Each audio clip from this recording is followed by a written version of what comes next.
کتابیں پڑھتے پڑھتے جو ہے نا یہ پھر جو ہے آہستہ آہستہ ہلکا پھلکا شوق شروع ہو گیا. میں مشرقی پاکستان میں بھی رہا اور یہ میں ڈائری لکھنے کی مجھے عادت تھی. اب جب میں 2000 میں ریٹائر ہوا تو پھر میرے جو ہے نا وہ ایک انٹر سروسز گروپ میں میرا انتخاب ہو گیا. تو مجھے 5 سال کے لیے کوئٹہ میں تعینات میری ہوگی. تو وہاں پھر میں ایم پی ہاسٹل میں رہتا تھا تو اکیلے تھے. تو پھر جو ہے نا یہ تحریریں لکھنی شروع. میری پہلی دونوں کتابیں ان 5 سالوں میں جو ہے نا وہ سامنے آئی. سب سے پہلی میری کتاب تھی کتنی کتابیں لکھی ہیں؟ میری اس وقت تو تقریباً 10 کتابیں جو ہے نا وہ چھپی ہیں. سب سے پہلی کتاب تھی پاکستان کے درویش قبائل. یہ آپ یہ کہہ سکتے ہیں کہ یہ درویش قبائل جو تھی نا یہ جو شمالی وزیرستان اور جنوبی وزیرستان میں پشتون قبیلوں میں جو درویش قبائل ہیں ان کے اوپر ایک ریسرچ پیپر تھا. تو وہ میں نے جو ہے نا وہ چھاپی. اس کے بعد یہ تھی سوئے دانش. سوئے دانش جو ہے نا وہ ایک میرا آپ تھوڑا سا کہیں اس میں تھوڑی سی رومانس جو ہے نا وہ ملتی تھی. یہ ایک نرس اور ایک ڈاکٹر جو ہے نا وہ ان کا آپس میں کسی ایک آپ کہہ سکتے ایک فرد سے وہ دونوں محبت کرتے تھے لیکن وہ کبھی بھی ایک اسٹیشن پہ بھی نہیں رہی لیکن وہ ایک شخص سے محبت وہ کرتی تھی. جب وہ ان چیزوں کی جو ہے نا وہ ان کی رقابت اور وہ اتفاق سے میرے ساتھ بھی جو ہے نا رابطہ ان کا ہو گیا. تو جب میرا ان کا رابطہ ہو گیا تو میں نے ان کی جو باتیں سنی ان کو میں نے اپنے جو ہے نا وہ انداز میں اپنے اسلوب میں ڈھال کر کے میں نے یہ کتاب لکھی جو ہے نا وہ زندہ آنکھیں مردہ خواب. یہ جو تھی نا یہ تھے انور صدیق صاحب. یہ اس کے اوپر جو ہے نا وہ انہوں نے پھر لکھا تھا. انور صدیق صاحب خدا مغفرت کرے یہ تھے. پھر اس کے بعد میں نے جو ہے نا وہ لکھی ارمغان فقیر. یہ ارمغان فقیر، حال فقیر، درویش بیک اللہ اور پاکستان کے ہیرو بنیے، قائد اعظم کے فیصلے، اس طرح کی چھوٹی چھوٹی کتابیں میں نے جو ہے نا وہ لکھی. اور اب انشاءاللہ جو ہے نا وہ عنقریب جو ہے وہ معارف التصوف کتاب جو ہے وہ کمپوز ہو گئی ہے. ابھی اس کی ہم ایڈیٹنگ کر رہے ہیں. تو وہ بھی انشاءاللہ کب تک مارکیٹ میں کب تک مارکیٹ میں آ رہی ہے؟ یہ جو ہے نا یہ میٹرو بکس جو ہے نا اس میں اقبال مارکیٹ میں وہاں ندیم صدیقی صاحب ہیں ان کے پاس ان کو میں نے دی ہے. میرے خیال میں جو ہے نا وہ مہینے تک اس کو آ جانا چاہیے. اچھا ایک صحافی جو دیکھتا ہے آبزرو کرتا ہے مشاہدہ کرتا ہے وہ اپنی قلم کے نوٹ پر جاتا ہے. اس طرح یہ شاعر جو دیکھتا ہے آبزرو کرتا ہے وہ اپنی زبان پر جاتا ہے. آپ عصر حاضر کے حوالے سے بتائیں کہ اس وقت کہاں تک ضرورت محسوس کی جا رہی ہے اچھی شاعری کی؟ دیکھیں میں اپنے طور پہ مجھے اگر کوئی شاعری کی تعریف کے لیے کہے تو میں شاید شاعری کی تعریف بھی نہ کر سکوں. لیکن جتنی شاعری کے اوپر جتنا کلام علامہ اقبال کا میں نے پڑھا ہے اس کے معیار کے اوپر جو ہے نا دیکھتا ہوں تو کوئی بھی اس معیار پہ نہیں آتا. وہ یہ جو ہے نا اس کو وہ کہتے ہیں رومانوی جھوٹ، اس کو کہتے ہیں افسانوی جو ہے نا وہ خوبصورتی. آئیڈیل جو ہے نا وہ دنیا میں کسی جگہ ایگزسٹ نہیں کرتا. یہ تصور میں ہوتا ہے. آپ کا آئیڈیل بدلتے رہتے ہیں. مثلاً آپ کا جو ہے نا وہ 2-4 سال جو ہے نا ایک جگہ اسلام آباد میں قیام ہوا، آپ کا کچھ لوگوں سے آپ کا رابطہ ہوا، ملاقات ہوئی، تو اس میں آپ کو کچھ لوگ اچھے لگنے شروع ہو گئے، ان کی بات چیت، ان کا رویہ، ان کی گفتگو. لیکن اس کے بعد آپ دوسری جگہ جاتے ہیں تو پھر وہ آئیڈیل شخص اور ہو جاتا ہے. میں بھی اسی طرح جو ہے نا میں کہتا ہوں کہ مجھے علامہ اقبال کا وہ جو شعر ہے نا وہ مجھے بڑا ہانٹ کرتا ہے. علامہ اقبال کہتا ہے اٹھا میں مدرسہ و خانقاہ سے غمناک، اٹھا میں مدرسہ و خانقاہ سے غمناک، نہ زندگی نہ حقیقت نہ معرفت نہ نگاہ. ٹھیک ہے، یعنی جو خانقاہوں کو جو وہ آپ کو پتہ ہے انہوں نے بہت سارے خانقاہوں کے اوپر جعلی اور مجاوروں کے اوپر اور اس خود پرستوں کے اوپر بڑا کچھ لکھا ہے. لیکن کوئی شاعر اس طرح کا ہمیں جو ہے نا نہیں ملتا. دیکھیے روانگی اس طرح کی جو ہے نا وہ کرنا، شاعری اس طرح کی کرنا کہ یہ تمہاری جھیل جیسی آنکھیں اور یہ جو ہے نا ریشمی زلفیں اور فلاں جو ہے نا تو رومانٹک شاعری میں آ جاتا ہے. یہ ساری وہی رومانوی شاعری میں. تو یہ اس سے کیا آپ سبق دیتے ہیں؟ اچھا آپ نے کس پہ قلم اٹھایا؟ میں نے جو ہے نا وہ علامہ اقبال کا ہی طرز اپنایا ہے. مثلاً جو ہے نا بھی آپ کے علامہ اقبال ان شاء اللہ جو ہے نا وہ مثلاً جس طرح اگلے دن قلم کارواں میں ایک فنکشن ہو رہا تھا اس میں انہیں جو ہے نا وہ جو اس طرح بات ہوئی تو اس کے اوپر میں نے جو ہے نا وہ فی البدی شعر کہا دیا اور وہ میں نے کہا جو ہے نا سخت لہجے اور یہ ترش زبان نہیں ہے تیری میراث. ٹھیک ہے. شکر عاجزانہ تحمل و تفکر بندہ مومن کی شان. کیا یعنی اتنی ادبی تنظیم میں ادبی نظم و ضبط میں جو ہے نا ایک محفل ہو رہی ہے اور اس طرح جو ہے نا آپ ہنگامہ اور شور جو ہے نا برپا کر رہے تو وہ میں نے کہا اور پھر میں ساتھ جو ہے نا ساتھ اس کو مزید میں نے کہہ دیا کہ مومنانہ فراست ملتی ہے ہوتی ہے انہی روحوں کا مقدر. مومنانہ فراست ہوتی ہے انہی روحوں کا مقدر. کھلتا ہے جن پہ راز فبائی الہ ربکما تکذبان. بڑی خوبصورت بات کی آپ نے. تو میں اس طرح کہتا ہوں کہ جو میرا شعر پڑھے اگلا نوجوان تو اس کو زندگی سے محبت ہونی چاہیے, محنت سے محبت ہونی چاہیے, علم سے محبت ہونی چاہیے, اخلاقیات سے محبت ہونی چاہیے. تو میں اس طرح کی جو بڑی پیاری بات کی آپ نے اور علم کے حوالے سے بات کی. علامہ اللہ پیشے کے اعتبار سے ایڈمنسٹریٹر ہیں اور 20 سال سے آپ شعبہ تعلیم سے بھی منسلک ہیں. اب یہ بتائیے گا کہ ابھی حال ہی میں کووڈ-19 گزرا ہے جہاں پہ عالمی سطح پہ لاک ڈاؤن تھا, ملک میں بھی لاک ڈاؤن رہا ہے, ہمارے وکیزی میں بھی لاک ڈاؤن رہا ہے. تو یہاں اس وقت جو اپنے ملک میں بات کروں تعلیمی لحاظ سے آپ کہاں تک متفق ہیں اور حکومت کے جو حکومتی اقدامات تھے کووڈ-19 کے دوران اس کو آپ کس طرح سے دیکھتے ہیں؟ دیکھیے جو ہے نا وہ بابر صاحب بات بڑی سادی سی ہے. جو جس چیز کی بنیاد علامہ اقبال کا پھر شعر میں کہوں گا کہ جو شاخ نازک پہ بنے گا آشیانہ ناپائیدار. ٹھیک ہے نا.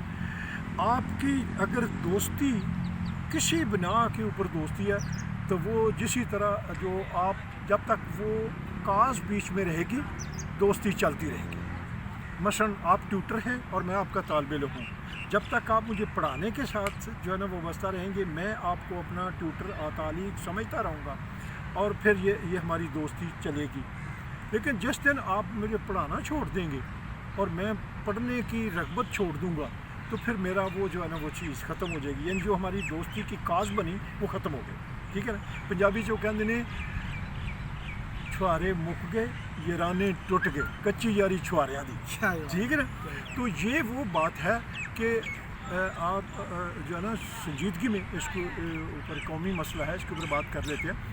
اب دیکھیں جب پاکستان بن گیا تھا یہ دارالاسلام بن گیا تھا تو اس میں ہمیں اپنے نظریہ پاکستان کی پاسداری کے لیے جو اقدام کرنا چاہیے تھے وہ ہم نے نہیں کیے. اگر قائد اعظم نے یہ کہا تھا کہ ہمارا اسلامی قانون ہوگا تو ہمیں اسلامی قانون بنانا تھا.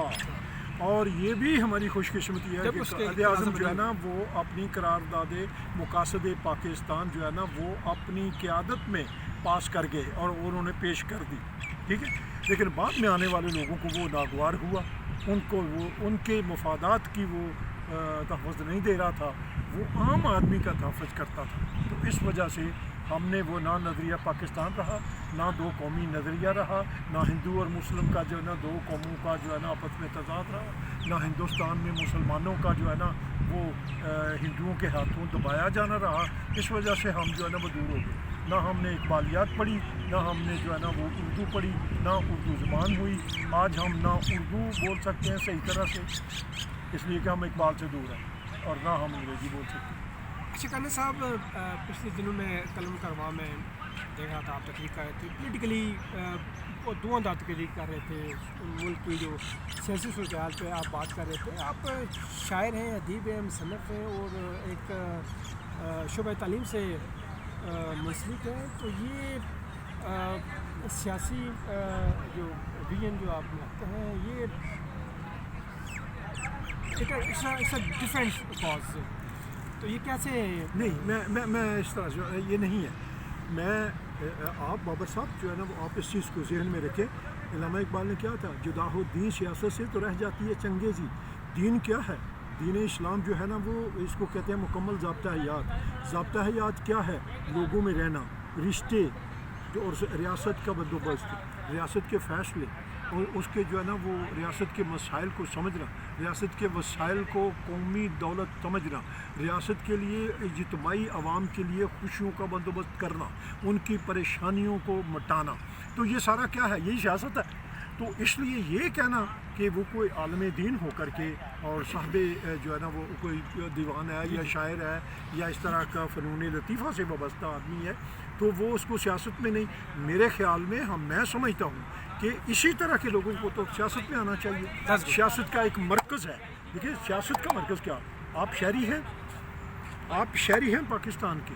آپ کو ہر وہ بات جو ہے نا اسے سپورٹ کرنا ہے اور ہر وہ آدمی جو اس کی سپورٹ کے، اس کی مفادات کے لیے، اس کی تحفظ کے لیے، اس کی خوشحالی کے لیے، اس کے عوام کی خوشحالی کے لیے بات کرتا ہے، آپ کو اس کے ساتھ کھڑا ہونا چاہیے.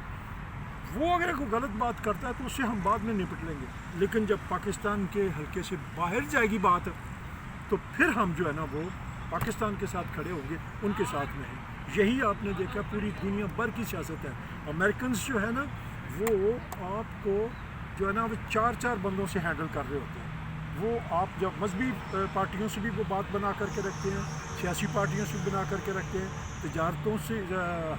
تجارتی حلقے جو ان سے بھی بنا کر کے رکھتے ہیں، امپورٹ ایکسپورٹس کے جو بزنس کے لوگ ہیں ان سے بھی بنا کر کے رکھتے ہیں، اور آرٹس کے لوگ جو ان سے بھی بنا کر کے رکھتے ہیں. اس لیے کہ وہ انہوں نے اپنی بات جو ہے نا کرنی ہوتی ہے. صدر آتا جاتا رہتا ہے لیکن ان کی پالیسی ایک ہی اسٹیج پہ وہ کہیں گے پرو پاکستان پالیسی جو ہے نا سپورٹ کر رہے ہوں گے، ایک سائڈ پہ جو ہے نا اینٹی پاکستان پرو کر رہے ہوں گے. جس طرح وہ ہمارے ساتھ کر رہے ہیں، ہندوستان کی سپورٹ کریں گے، ہمارے سپورٹ نہیں کریں گے. ٹھیک ہے نا؟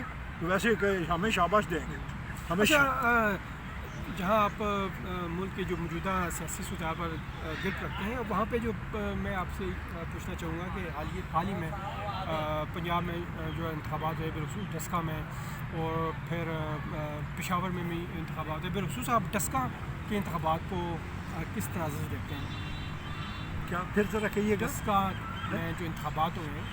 ہاں انتخابات اس کو کس طرح سے سینٹ کے یا جو ابھی حال ہی میں جو انتخابات ہوئے ہیں، سینٹ تو بات کی ابھی تو ہونے ہیں. انتخابات میں میرے خیال میں ایک پروگرام تھا مرزا ضیاء کا، اس میں نے انہیں یہ بتایا تھا یہ جو ہے نا ڈسکا کے جو پروگرام کے حوالے سے کہ جو الیکشن ہوا. دیکھیں الیکشن جو ہے نا وہ الیکشن کمیشن آف پاکستان نے کروانا ہوتا ہے. قانونی ادارہ ہے، آئینی ادارہ ہے اور خود مختار ادارہ ہے. چیف الیکشن کمشنر کے اوپر کسی سیاسی جماعت کا، کسی سیاسی شخصیت کا، کسی فوجی کا، کسی سویلین آرگنائزیشن کا کوئی دباؤ نہیں ہوتا. چیف الیکشن کمیشن کی یہ ذمہ داری ہے، باختیار ہوتا ہے. الیکشن کمیشن بالکل باختیار ادارے ہیں، بالکل حکومتی ادارے ہیں، اس پر اثر انداز نہیں ہوتے، وہ باختیار ہوتے ہیں. یہ ان کا کام ہے. اس کے قوانین کیا ہے، اس کا لائحہ عمل کیا ہے، اس کے ضابطے کون سے ہیں، کتنے اس نے جو ہے نا وہ حلقے کس طرح بنانے ہیں، حلقوں کی تقسیم کیسے کرنی ہے، حلقوں کی جو آبادی ہے اس کو کس طرح حلقوں میں جو ہے نا لے کے آنا ہے. یہ ساری ذمہ داریاں الیکشن کمیشن کی ہیں.